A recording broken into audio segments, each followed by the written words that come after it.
मिलिए अभिनव सिंह से। पार्ट 1।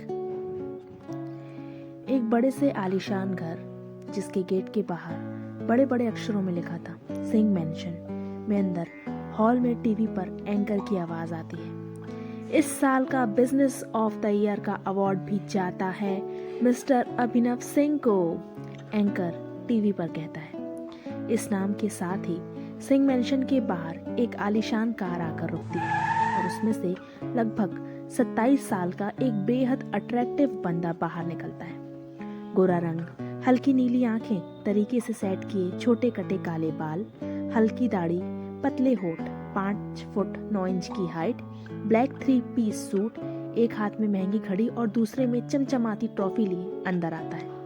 अभी मैं बहुत खुश हूँ बेटा तुम्हारे लिए, कहकर एक 40 से 45 साल की औरत उस बंदे के गले लग जाती है। बस भी कीजिए अरुणा जी, अब हमें भी अपने बेटे को मुबारकबाद देने दीजिए, कहकर वो आदमी जो लगभग 45 से 50 साल का होगा उस लड़के को अपने गले लगा लेता है। यह है आलोक सिंह, इस हैंडसम बंदे के पिता।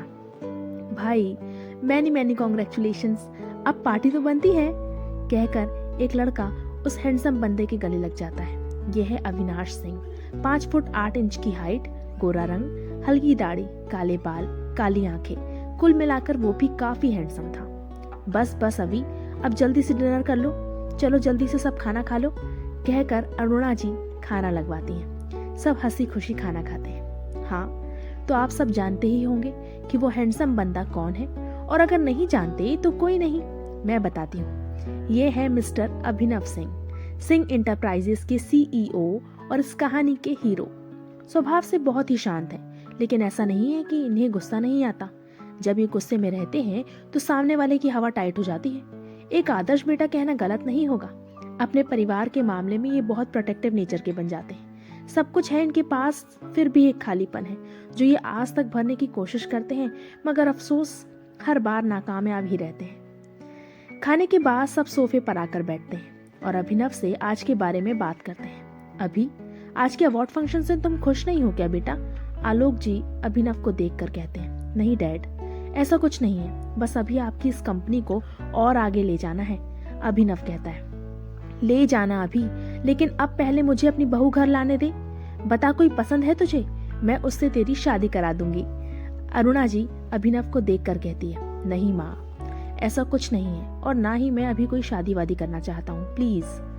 अभिनव हल्का मुस्कुराकर अरुणा जी से कहता है। भाई माँ सही तो कह रही है, आखिर मैं भी तो अपनी भाभी से मिलना चाहता हूँ और आपके बच्चों के साथ खेलना चाहता हूँ, अविनाश मुस्कुराते हुए कहता है। आलोक जी जो काफी देर से अभिनव को नोटिस कर रहे थे और काफी हद तक उसकी परेशानी को भी समझ रहे थे, वो हंसते हुए कहते हैं। अरे बस भी कीजिए आप लोग, हमारे अभी को परेशान करना बंद कीजिए, वैसे भी आज बहुत थक गया है ये। फिर अभिनव को देखते हुए, अभी तुम आराम करो और बाकी सब भी रेस्ट कीजिए। Okay dad, good night everyone, कहकर अभिनव वहां से उठकर अपने रूम में आ जाता है। कल्याणी, आप हमारे लिए 2 कप कॉफी बना देंगी? आलोक जी कहते हैं। जी साहब, कहकर कल्याणी किचन में चली जाती है। तो आज फिर आप अपने बेटे के साथ अकेले समय बिताएंगे? अरुणा जी आलोक जी को देखते हुए कहती है। आप तो सब जानती है ना अरुणा जी, आलोक जी कहते हैं। आप आखिर सब बता क्यों नहीं देते आलोक जी? मैं अपने बेटे को ऐसे नहीं देख सकती, अरुणा जी कहती है। मैं भी कहाँ देख पाता हूँ अरुणा जी, बस उससे इस तरह उसकी मन की बात समझना चाहता हूँ, और वैसे भी अभी समय नहीं आया है उसे कुछ भी बताने का, आलोक जी कहते हैं। साहब कॉफी। कल्याणी आलोक जी के पास आकर उन्हें 2 कप कॉफी देते हुए कहती है। आलोक जी अरुणा जी को गुड नाइट कहकर कॉफी लेकर अभिनव के पास उसके रूम में पहुंचते हैं और देखते हैं कि अभिनव अपने रूम की बालकनी में शांति से खड़ा है और उसके चेहरे पर कोई भाव नहीं थे। वो उसे ऐसे देखकर अंदर आते हुए कहते हैं। हे डूड, नींद नहीं आ रही है क्या? आलोक जी अंदर आते हुए कहते हैं। आपको भी तो नींद नहीं आ रही है डैड, अभिनव पीछे पलटते हुए मुस्कुराते हुए कहता है। आलोक जी मुस्कुराते हुए उसके पास आते हैं और कॉफी को आगे बढ़ाकर कहते हैं। सोचा अपने बेटे के साथ कॉफी पी लूं। अभिनव मुस्कुराते हुए उनके हाथ से कॉफी लेते हुए वापस वैसे ही खड़े हो जाता है। आलोक जी उसे देखते हुए पूछते हैं, क्या बात है डूड, बड़े शांत हो? पता नहीं डैड, आज भी बहुत खाली खाली महसूस हो रहा है। ऐसा लग रहा है जैसे अभी भी कुछ छूट सा रहा है, अभिनव कहता है।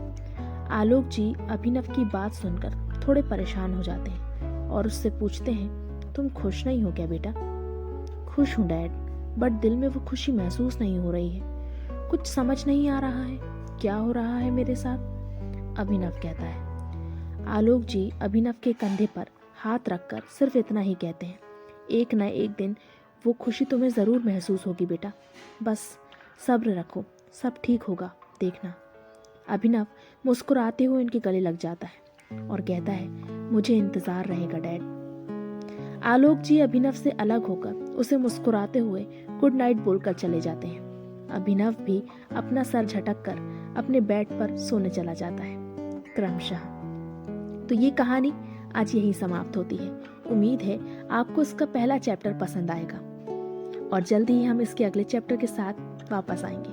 तब तक के लिए बाय बाय।